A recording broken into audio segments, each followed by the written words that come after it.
Salut et bienvenue sur la chaîne de Monkey EDC. Ça fait un petit moment que je vous avais pas fait de vidéo, ça fait une dizaine de jours depuis la vidéo du challenge de couteau. Je n'avais pas fait de vidéo et donc il était temps de m'y mettre. On va voir aujourd'hui une vidéo qui d'habitude fonctionne bien, entre guillemets, enfin qui vous plaît. C'est la rotation des couteaux du mois. Donc on va reprendre ce petit rituel que j'avais un peu laissé tomber puisqu'il y avait quelques couteaux que je vous avais présentés. Enfin, si vous me suivez, vous savez pourquoi je vous avais pas présenté les couteaux du mois. On a fait la vidéo, tiens, ça faisait longtemps que je recevais pas de notification. On a fait la vidéo de l'EDC du mois de février et là je vais vous faire les couteaux qui m'ont suivi depuis le début du mois de février. On va commencer tout de suite par un couteau que je trouve très original, malgré ce petit défaut qui en fait par contre sa particularité. On est ici sur un modèle de couteau qui est totalement fabriqué en Nouvelle-Zélande. C'est un couteau qui fait partie, entre guillemets, des couteaux traditionnels de la partie paysanne en Australie. En Nouvelle-Zélande, excusez-moi, j'ai une connerie encore une fois de plus. Donc c'est de la marque Svoro, si je prononce bien. Voilà. Le modèle c'est le Paysan Knife. Donc c'est un modèle assez typique. Vous l'avez déjà certainement vu sur des vidéos confrères. Mais c'est vrai qu'en français, j'en ai pas vu des masses, voire même pas du tout des vidéos parlant de ce couteau. On est ici sur un modèle des plus simples, en lame carbone comme on peut voir, hein. Donc il faut faire super gaffe aux lames carbone puisque elles ont un avantage phénoménal, c'est d'avoir un tranchant redoutable et surtout une facilité pour aiguiser la lame qui est assez conséquente. Mais l'inconvénient, c'est que bien sûr il faut faire attention à l'humidité. C'est un modèle en piémonté avec ici une lentille qui va jusque quasiment au milieu du manche. On est la partie du manche ici dans une sorte de FRN, enfin un petit plastique un peu dur, voilà. C'est pas du G10. Il y a un système de réglage ici avec un bouton à l'avant au niveau de l'axe pour pouvoir régler la friction du couteau pour qu'il soit plus ou moins dur. Un des avantages, c'est que comme ce n'est pas du bois, ça résiste plutôt bien au niveau du manche, au niveau de l'humidité. L'inconvénient, par contre, c'est que la lame, elle n'est pas en inox, donc elle va rouiller. Svord de Nouvelle-Zélande. Il vient donc dans ce joli petit emport directement en carton. Dedans, on va retrouver une petite notice, si j'arrive à la choper. Oui, c'est bon, j'ai réussi à la choper, voilà, qui explique un petit peu les origines du couteau et la petite histoire qui va avec. Alors, c'est écrit bien sûr en anglais. Donc il faut le traduire, mais en gros ça vous explique un petit peu l'origine de ce couteau et son histoire tout au long de la partie. Alors c'est quand même un couteau qui a été une reprise d'un modèle qui existait depuis à peu près 400 ans, qui a été un petit peu remis au goût du jour. Par un monsieur qui a décidé de restaurer ce couteau et de le développer. Alors au début il faisait une production plutôt assez simple et artisanale avec une série de modèles assez limités, et puis petit à petit bien sûr il s'est semi-industrialisé, voire industrialisé, et donc il en fait des productions assez conséquentes. Il existe en plusieurs modèles, en petit ou en grand modèle, et on peut le trouver en plusieurs coloris au niveau de manche.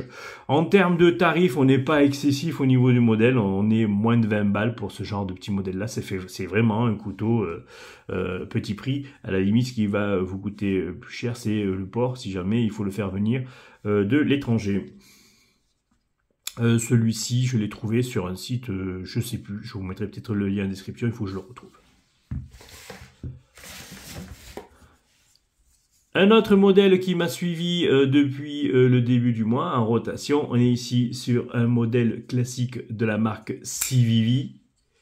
Voilà, un modèle bien sympa, assez simple, somme toute, qui prend exactement tous les codes chinois que l'on peut retrouver à l'heure actuelle, mais qui correspond moins aux critères et aux cahiers de charges que je m'impose pour ce type-là de couteau, c'est-à-dire une belle lame avec un acier inoxydable, ici on est sur du D2, un manche en G10 ou en FRN, du japing à l'arrière, une ouverture facile flipper ou avec des stop-stop, là on est sur un modèle flipper, un blocage, donc là on est sur un liner lock, mais un bouton lock ou un compress lock me va aussi très très bien, et puis une dimension de couteau qui est assez raisonnable, puisque ouvert on est à 18 cm, et puis très important pour moi, un clip de poche profond, voilà, et puis bien sûr une construction ouverte pour un entretien facile avec un graissage et ainsi de suite.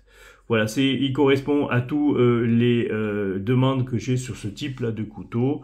C'est un modèle des plus standards, qui ne coûte pas très cher, que j'ai trouvé sur le site Nice & Tool. Le modèle est donc le CVV Mini Praxis, un couteau qui tourne aux alentours en ce moment des 37,95 € plus les frais de port bien sûr, sauf si vous dépassez un montant de 70 €, je crois, ou 75 € maintenant chez Nice & Tool, pour pas avoir à payer les frais de port. Donc 37,95 €, ça en fait vraiment un couteau tout à fait abordable.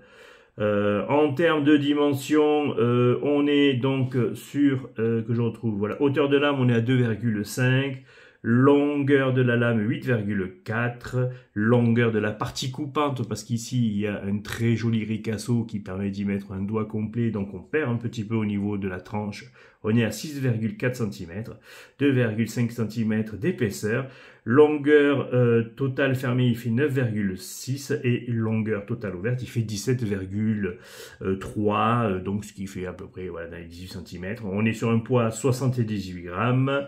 Donc comme je vous disais, la lame étant D2 et le manche étant G10. Et bien sûr, il est en finition satinée. Vous pouvez l'avoir en différentes couleurs au niveau du manche. Le prix influence peu en termes de couleur. C'est plutôt la composition de la lame qui va jouer. Mais voilà, la couleur, elle ne va pas influencer beaucoup. Regret, le clip poche n'est pas réversible pour les gauchers. Voilà, à savoir si vous désirez en faire l'acquisition. Un bon petit modèle qui peut aller tout à fait dans toutes les poches et puis qui a une dimension des plus raisonnables, qui ne fait pas peur non plus dans le terme de sa dimension. On va suivre avec un autre deuxième couteau, une marque bien connue que j'apprécie particulièrement, c'est Kershaw. On est ici sur le modèle Atmos. Voilà, un des modèles bien sûr bien connus, avec un design de Sidenvich, donc designer. On est sur du 8CR13 MOV, clip de poche profond. Voilà, donc un couteau des plus classiques. Au niveau du tarif, je vais vous dire ça, hop, que je retrouve. Voilà, on est à 42,40 €, donc par contre, au niveau du tarif, finalement, lorsqu'on s'aperçoit, ben, on est quand même plus cher qu'un CVV, mais bon, c'est du Kershaw, on est quand même sur une ouverture flipper, l'acier, lui, bien sûr, c'est, la lame, bien sûr, vient du réalisateur Kai, hein, puisque Kershaw avait acheté les entreprises Kai japonaises d'acier. Voilà, on est donc en termes de dimension, que je retrouve ça, 2,2 cm de hauteur de lame, on est à 7,6 cm de longueur de lame, partie compacte 7,9. Alors je pense qu'il y a avoir une couille quelque part, puisque la partie coupante est plus longue que la partie de la longueur de la lame totale. Pourquoi? Je sais pas. Chez Nice & Tool, ils ont dû se bourrer la gueule, je pense encore une fois de plus, donc j'imagine que c'est l'inverse, hein. L'épaisseur de la lame 2,5, fermé il fait 10 cm, ouvert il fait 17,6 et on est à 55 grammes. Au niveau du manche, on est en fibre de carbone et en G10. Donc la lame, comme je vous dis, c'est du 8CR13 MOV. Et puis par contre, là, sur ce modèle-là, on ne peut pas non plus. Alors si on peut, excusez-moi, je dis une connerie, on peut inverser ici le clip de poche pour les gauchers et droitiers. Blocage par liner lock, les plus classiques. Voilà, un modèle bien sympa. Kershaw, moi j'aime beaucoup. J'ai plusieurs de modèles de cette marque-là. Ce sont vraiment des modèles que j'apprécie, qui ont une bonne durabilité et qui sont pour un prix à peu près raisonnable à ce niveau-là. Un autre modèle, le Clovis, voilà, de la marque française, voilà, Kiana. Donc un modèle que j'avais déjà vite fait montrer lors d'une vidéo, je crois, de rotation, de décès ou un truc comme ça, enfin je sais plus. Voilà, donc le couteau classique par excellence, comme tout dans la même construction que le Kiana. Au niveau des matières, on a ici le même système de pompe, voilà, avec un verrouillage. Par contre ici au niveau de la lame, donc on est sur un sheet foot, donc un pied de mouton qui retombe très fortement, hein, voire même, ouais. Donc l'acier, lui, de souvenir, je sais plus. Mais bon, on est dans exactement la même réalisation que le Kiana de la société Florinox. Mon plus gros regret, c'est que il est beaucoup plus cher que le Kiana. Pourquoi? Je sais pas. Je peux pas vous dire pourquoi ils ont décidé de faire un produit plus cher, puisque les finitions sont les mêmes. Le Kiana, moi je trouve, est très très bien fini. Celui-ci aussi, mais pourquoi avoir fait un prix plus élevé que le Kiana? Je sais pas. Voilà. Mais enfin, ça fonctionne très très bien. Il n'y a pas de jeu particulier. Bon, tout est bien assemblé, tout est propre. Pour le prix, ça serait quand même malheureux, hein, puisque finalement, Kiana faisait déjà du très bon modèle. On va se passer ici sur une autre marque. Donc on est ici sur un modèle en slip joint. Vous savez que j'ai un goût particulier pour les slip joints. Ici on est sur la marque Reuteren, donc marque que l'on peut trouver régulièrement sur Nice & Tool. Un petit couteau avec une forme de lame un peu atypique. Ici il y a un très gros japing pour pouvoir justement former. La lame en forme scalpel, comme ça a été utilisé pour dépecer en fait les animaux. C'est pour ça qu'elle a cette forme là un petit peu. Modèle bien sympathique. En termes de prix, on est tout à fait raisonnable pour ce modèle-là. Donc en termes de prix, on est à 19,95 €. C'est imbattable, hein, voilà, sur un acier inox pour celui-ci.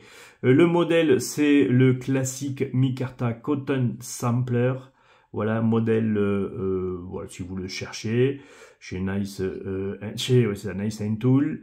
Le manche, lui, est en micarta. Par contre, l'acier, on est sur du 440A, mais qui joue très très bien son rôle.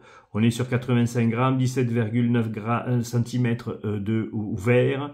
On est fermé à 10,5 cm. Voilà, donc un couteau, si vous voulez un petit côté Amérique et donc de l'histoire américaine, puisque ce couteau est bien sûr une copie des couteaux traditionnels de l'époque chez Rogue Rider. Généralement c'est leur fabrique. Ils ressortent des vieilles éditions au goût du jour pour que les petits collectionneurs qui en ont envie se fassent une collection de couteaux anciens, enfin de forme ancienne plutôt, sans se ruiner. On est avec un arrêt à 90 comme tous les slip joints typiques américains, avec une fermeture très sympa. Vraiment un super petit produit que j'ai utilisé moi essentiellement pour la table, un petit peu de bricolage, enfin le classique, ce que j'utilise toujours, ce genre de couteau là. Un autre modèle de la marque Rogue Rider, là on est par contre sur un modèle un petit peu plus grand. Lorsqu'on regarde comme ça, il ressemble fortement au Navaja espagnol que l'on peut trouver chez Albacete. Voilà, donc une lame très fine, un modèle très grand, on est sur 21 voire 22 cm ouvert. Voilà, un modèle très très fin. Il existe en plusieurs, ce modèle-là, il existe en plusieurs tailles. Hein. Vous avez le grand, le large ici. Vous avez le medium et le small.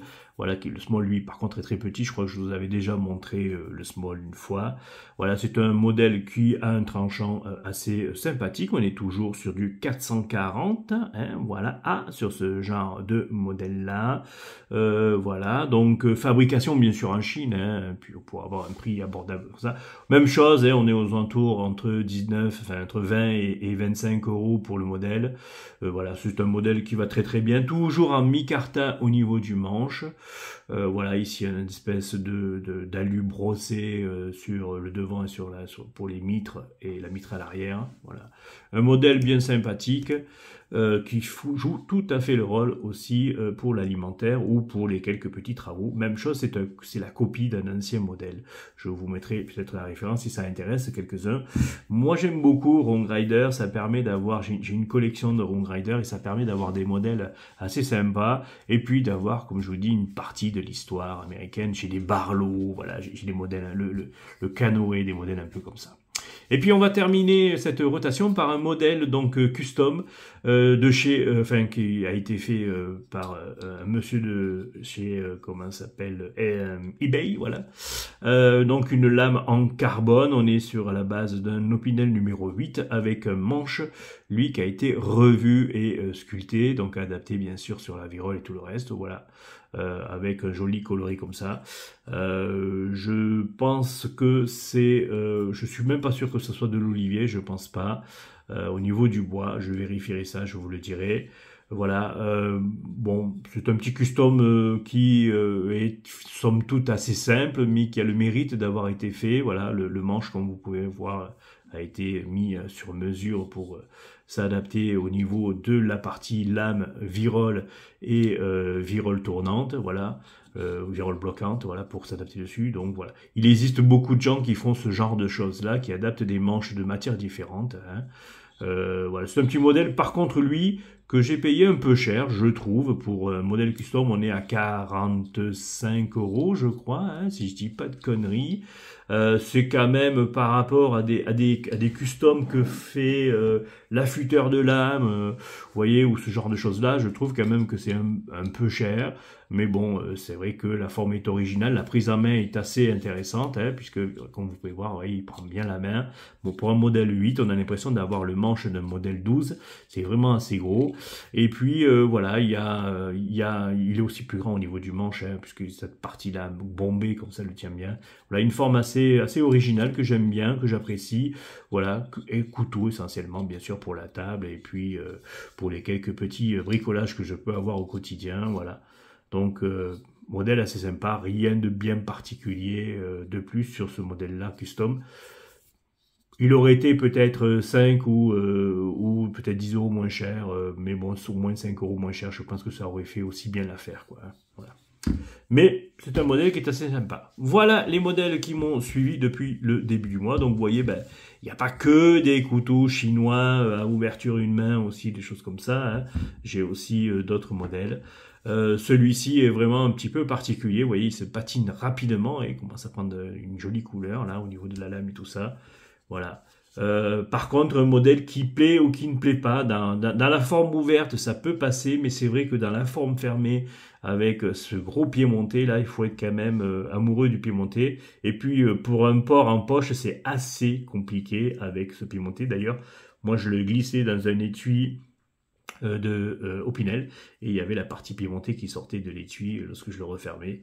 Bon, voilà, c'est une particularité. Par contre, pour le côté un petit peu historique et originalité du couteau, c'est vrai que c'est assez sympa d'avoir ce modèle-là pour la collection, entre guillemets, surtout pour le prix que ça vaut, ouais, ça coûte vraiment pas grand-chose. Voilà, je vous remercie pour le visionnage. N'hésitez pas à vous abonner si ce n'est pas le cas. Vous êtes encore nombreux à regarder les vidéos non abonnés. À mettre un petit pouce bleu, ça satisfait le travail et puis ça permet la visibilité sur YouTube pour pouvoir permettre à la chaîne de pérenniser et de suivre son petit bonhomme de chemin sur des présentations comme ce style-là par exemple, ou sur des présentations de sacs laissés, ainsi de suite, hein, bien sûr, sur d'autres versions et types de vidéos que je peux produire. Et puis un commentaire, bien sûr, parce que votre avis est toujours intéressant à suivre. Vous avez peut-être des questions bien particulières. Beaucoup de gens me posent des questions hors vidéo, ou par Messenger, ou par Facebook, ou par Instagram aussi. Ils le font aussi souvent. Donc n'hésitez pas, autant le faire directement sous la vidéo. J'y réponds aussi directement. Je réponds à tous les commentaires. Je mets un point d'honneur à le faire. toujours, même si les commentaires sont plus ou moins nombreux, mais je tiens un point d'honneur à répondre et je prends du temps pour ça. Donc prenez du temps pour écrire un petit message, ça fait toujours plaisir. Allez, sur ce, je vous dis à très bientôt pour une autre vidéo. On parlera certainement de, je sais pas, j'ai des lampes, j'ai des sacs à vous montrer. Enfin, il y a plein de trucs qui arrivent. La seule chose qui me manque, malheureusement, c'est le temps d'arriver à tout vous montrer. Parce que, bien sûr, en parallèle de ça, j'ai une activité professionnelle et puis une vie, hein, tout simplement. Mais bon, je continue et j'essaye de me tenir à vous faire une vidéo assez régulièrement pour qu'on voie ces sujets-là. Si vous avez des sujets de vidéos ou des idées de choses que vous souhaiteriez que je vous présente, si bien sûr je les ai à mes dispositions, n'hésitez pas à me le dire, je pourrai y répondre assez rapidement et assez facilement, si bien sûr j'ai sous la main les produits qui vous sont nécessaires. Merci bien, allez, prenez soin de vous et à bientôt.